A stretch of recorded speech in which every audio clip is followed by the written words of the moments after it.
नमस्कार सर्व प्रेक्षकांचं news TV मराठीमध्ये स्वागत। मुख्यमंत्री कोणीही हो द्या, आम्हाला त्याच्याशी घेणे देणे नाही, आम्हाला संघर्ष करावाच लागेल असा इशारा मराठा आंदोलक मनोज जरांगे यांनी दिला आहे। एकनाथ शिंदे यांनी मुख्यमंत्री पदावरील दावा सोडल्यानंतर देवेंद्र फडणवीसांचा मुख्यमंत्री पदाचा मार्ग मोकळा झाल्याचे म्हटले जात आहे।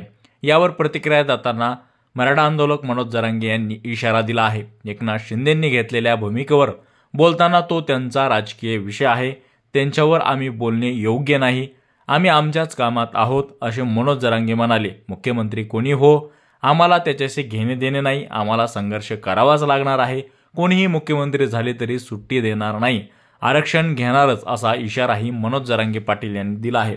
पुढे बोलताना मनोज जरांगे पाटील म्हणाले, मुख्यमंत्री एकनाथ शिंदे आरक्षणाबाबत काम करू शकले, आरक्षण मिळवून देऊ लागले, पण आम्हालाही लढावे लागले होते, आम्हाला सहजासहजी मिळाले नाही, हे सत्य आहे। मुख्यमंत्री कोणाला करायचे हा त्यांचा विषय आहे, आम्ही आमच्या आमरण उपोषणाच्या तयारीला लागलो आहोत, सरकारने आरक्षण द्यावे, मस्तीत येऊ नये असा इशारा देखील मनोज जरांगे पाटील यांनी येणाऱ्या सरकारला दिला आहे।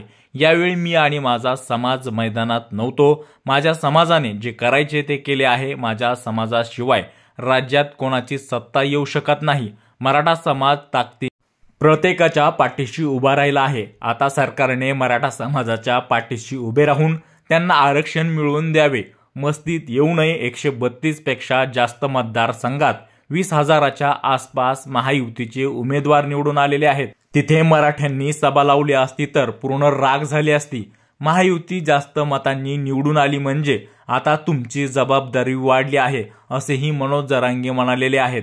विधानसभेच्या निवडणुकीनंतर महाराष्ट्रामध्ये महायुतीचं सरकार स्थापन होत आहे, या सरकारनं मराठा समाजाच्या आरक्षणाचा प्रश्न सोडवला पाहिजे का? त्याचबरोबर मनोज जरांगे पाटील यांनी पुन्हा उपोषणाचा घेतलेला निर्णय योग्य आहे का? आपल्याला काय वाटतंय आमच्या कमेंट बॉक्समध्ये नक्की कळवा। आमचे असेच नवनवीन व्हिडिओ आणि ताजे अपडेट जाणून घेण्यासाठी आमच्या चॅनलला शेअर, लाईक, सबस्क्राईब नक्की करा। धन्यवाद।